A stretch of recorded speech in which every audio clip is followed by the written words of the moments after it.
talk public.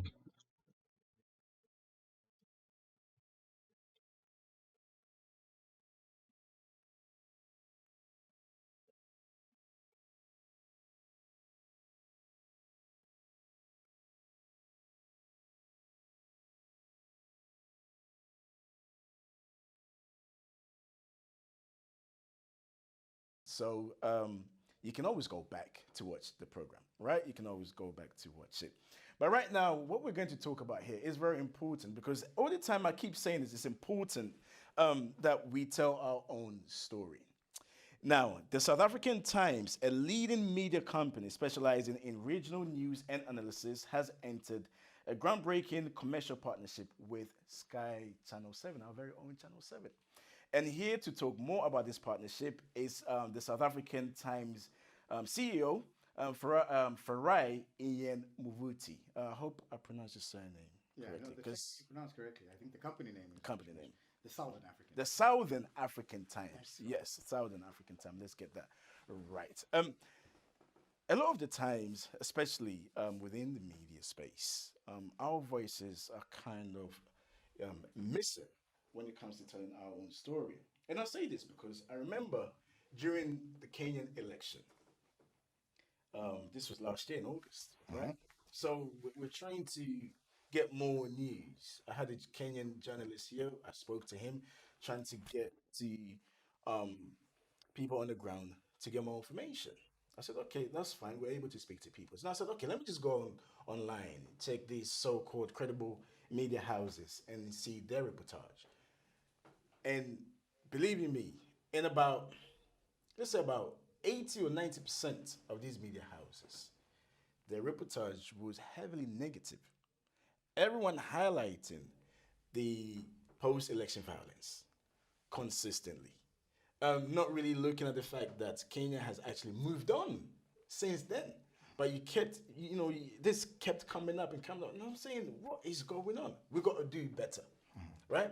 So, two questions. First and foremost, let's talk about the partnership and why it's important for especially, media houses like us to have a voice and to come together to collaborate.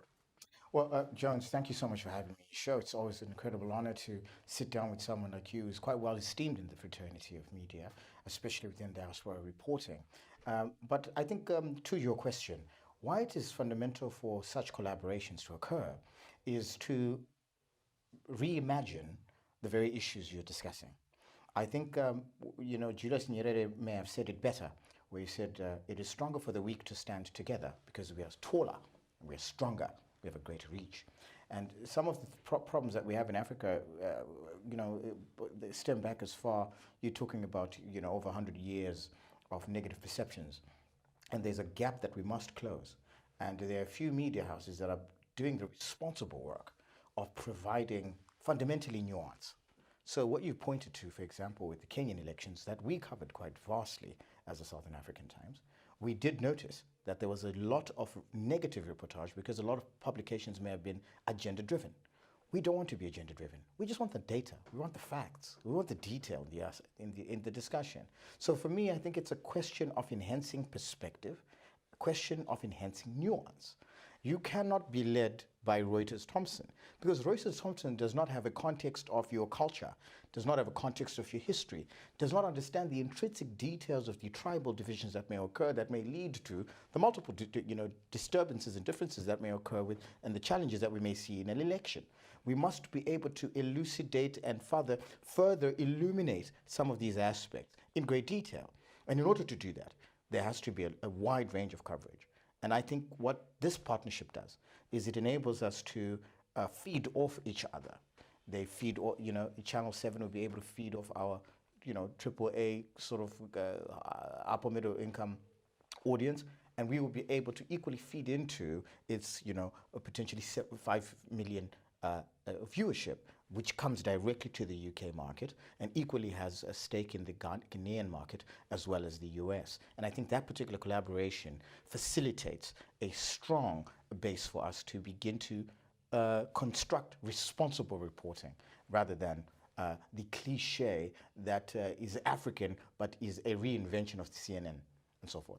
Okay, now it's interesting you say that because I mean this is not the first collaboration, right? This is not the first. This happened before. We've seen so many times where credible African publication have done their best to try and bring out the truth, as it were, but somehow the voices is always submerged and overpowered by the Western media. Us here in the diaspora would like to get in touch and get the real source. I mean, thanks to social media and technology now, there's a lot, there's vast publications around that you can feed to. But again, my question is, how can we collaboratively come together to be able to penetrate so that when something happens, this is where you go. You know that this source is credible. I think you can do the right thing at the wrong time, and it's still the wrong thing. So, for example, if you look at a company such as YouTube, for example, there was a company prior to that that actually had the same concept, but Adobe didn't exist. So they were not able to do. So they had the right concept, but just at the wrong time. I think for us, our partnership comes in quite well because of the timing. There is a huge interest globally to finding the fundamental nuances around the issues around Africa. There is a great investment interest. There is in the history in the last 20 years, you have not seen a Chinese senior delegation going to Africa a month after U.S. delegations following out, one of almost Russia. falling Yes. again. You get three U.S. delegations, and then on top of that, you get France, and then you get the United Kingdom, and then you equally get Germany. We have not seen. The last time we saw such an over concentration on Africa was possibly the 2014s, which then slumped down as a consequence of the inflationary issues that were happening globally.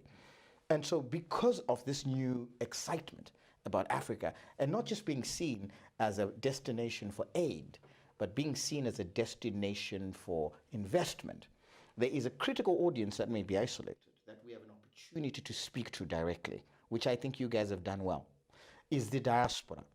The African diaspora, which includes, by the way, your Afro-Caribbean community, as well as your your Black Americans.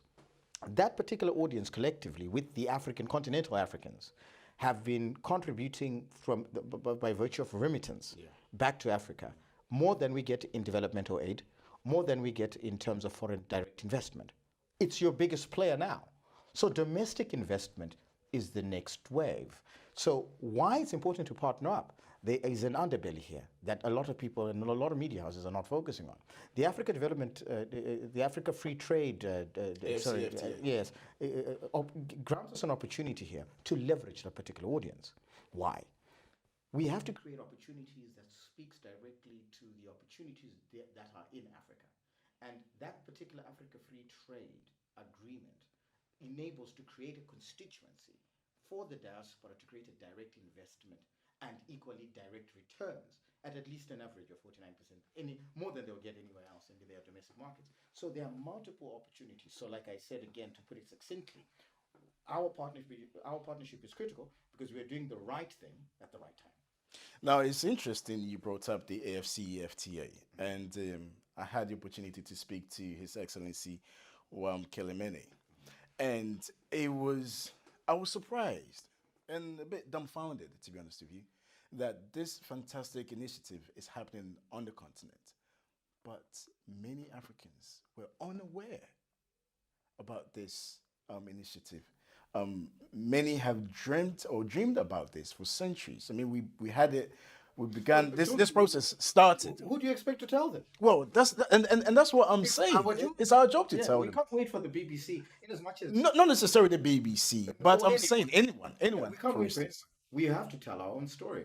And we must own the story. The BBC must seek its sources from experts within the media fraternity in Africa. The reason why I'm saying this because I was coming to one thing. At the end of the day, we see a lot of positivity coming out from African media houses in particular, but it's always the funding that seems to cripple media houses. So if we're coming together trying to push this and make it happen. Um, How do we make sure, right? If somebody's watching us, not going, oh, here we go again. This might not work. How do we make sure, A, we're able to sustain these media houses, and B, to be self-reliant on what it is that we're actually trying to achieve without any interferences. If you get what I'm going with this. I think the fundamental aspects that one should always look at when it comes to media funding, in particular, we must replace this need to be constantly supported. We must create our own internal solutions. As the Southern African Times, we've figured out a way to disrupt the market that enables us to not just become a media house, but to equally become a platform that provides services to sustain ourselves. So in the next 2 years, we confidently think that we'll not need advertising at all, Okay. right? Because of the quality of services we are providing in a multitude of ways, we will be able to self-sustain. So media houses have to think differently. We must disrupt the market. We must think more creatively, and we must look at the advantage we have. We are serving a continent that is really underserved. That is a huge perception gap, and there's a lot of work to do in that regard. And I think because of the work that needs to be done, be it you're looking at the labor market, or you're looking at the stock market, or you're looking at the investment trajectory, or you're looking at analytics of trade, there's a lot of work to be done. The partnerships that can be cemented can equally create good opportunities commercially. So it's about thinking more strategically rather than thinking in a one-dimension way in which we are trying to outsource our funding from the very people that we complain are taking and shaping and reshaping the narrative. If you want to shape the narrative, you must contain how you fund. And I Oh, think it's important to think. somebody watching us or listening to us will be asking the Southern African Times, what is a publication, or is it just news? I mean, what kind of content did you produce? Well, I think to put it succinctly, we think that there is a lot of space in terms of African media around the politicization of messaging points, the geopolitical nexus points, and so forth. I think there's a lot of content around that. We wanted to focus primarily on, to put it succinctly, become the Bloomberg of Africa, become the Financial Times of Africa. So we chose the name the Southern African Times because we equally wanted to be arrogant in challenging the hegemony. I don't see anyone questioning the need to have a BBC Africa reporting on Nigeria, nor do I see anyone ever asking the question around why the New York Times covers African content. So we wanted to be arrogant about it, and we called it the Southern African Times to demonstrate that as Africans, we have hegemonic power and potential to dominate narratives irrespective of the location. So we are continental, we equally as global, and we intended to compete with FT and Bloomberg for market share in Africa. No, it's interesting you said, and I take your point on that. And the reason why I asked that is because any individual hears the Southern African Times automatically thinks that it's all about South, Yeah. but it is not. No. And you also have a YouTube platform as well. Indeed, yes. We started the YouTube platform 2 years ago. We started interviewing policymakers and so forth. I think we had the foreign minister of Zimbabwe, we had the financial minister, we had the spokesperson of South Africa, and we had, Zozi Bantu, we had a few business players. And we thought this could be something that could be quite transformative in the sense that we're sharing perhaps the good story about investment in Africa that is being led by the domestic market itself, and equally portraying the diaspora and champions that are doing quite well in spreading the good gospel of Africa as an investment destination. So we thought it good to spread our wings a bit and get this message out a bit more and much more pronounced, and hence why this partnership particularly would work. But fundamentally, the issue was to I am a father to a black daughter. And when it comes to the messaging that she's saturated by, she fails to see herself. And so for me, the clear inspiration was to ensure that there is an image she grows up around, seeing a reflection of herself intellectually, business-wise, and not seeing just your negative reportage about your content, particularly her seeing that there is a balance, there is a nuance, there is perspective. There are evil people everywhere, but they're not inherently African. Interesting.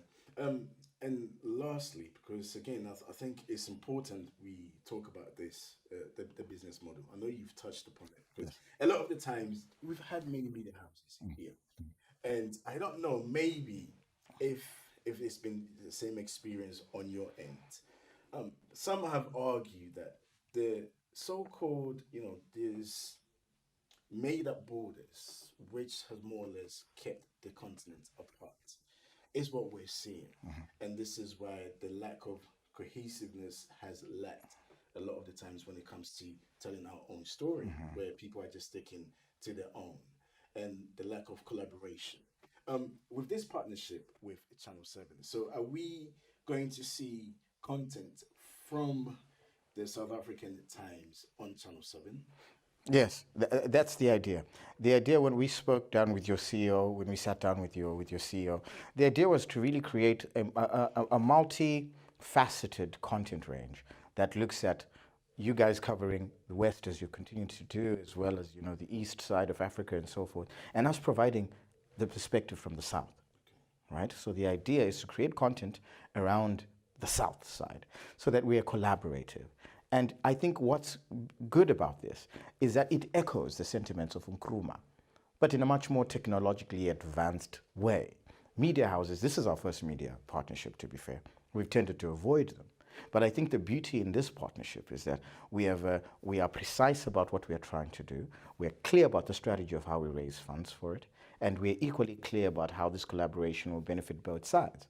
And so we had the hard conversation first, which is what a lot of entities tend to not do. We've had the hard discussions first, hard negotiations. Now we're saying, let's get to work. Now, let me ask you this, right? Now, my time at uni, one of my lecturers said to me, I have to be honest with you guys, okay? Any company, business company, any media houses you work for, everyone has their own peg, okay? They have their own agenda. So you tend to realize that when a particular news outlet publishes something, so let's say, for instance, the Daily Mail, and Yeah. then you have the Daily Mail and the Daily Mirror. Yeah, yeah. Two completely Different things. different, right? Is this the same issue with the Southern African Times? There is an angle to which your publication focuses on. I suppose if humanizing the African business investment environment is an agenda, it's an agenda we will do tenfold. I think it's important for us to move away from being seen as the object of a story, but become the subject. I'll give you an example. A few weeks ago, we were partnered with what they called the Financial Indaba, which ran at the London Stock Exchange, the Zimbabwe capital markets.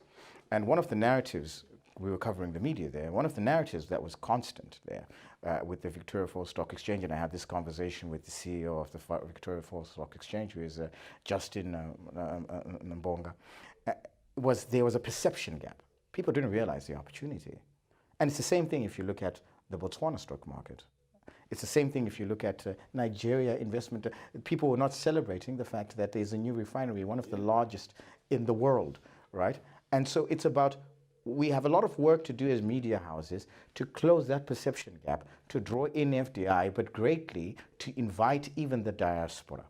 We have a twofold ministry in as far as we are concerned when it comes to the work we do. We don't just want FDI inflow coming from the United States and the traditional partners we've had in the West and the East and so forth. We want the diaspora, a critical component. I think if Africa is going to rise economically, it should be led by domestic investment. That domestic investment is the diasporan. But the diasporan is ignorant of the opportunities, and I think it is our job to work very hard and diligently in a smart manner to invite them to the table and say, do no longer should you wait for your economic rights from elsewhere. Yes, we got civil rights. Now it's time for silver rights.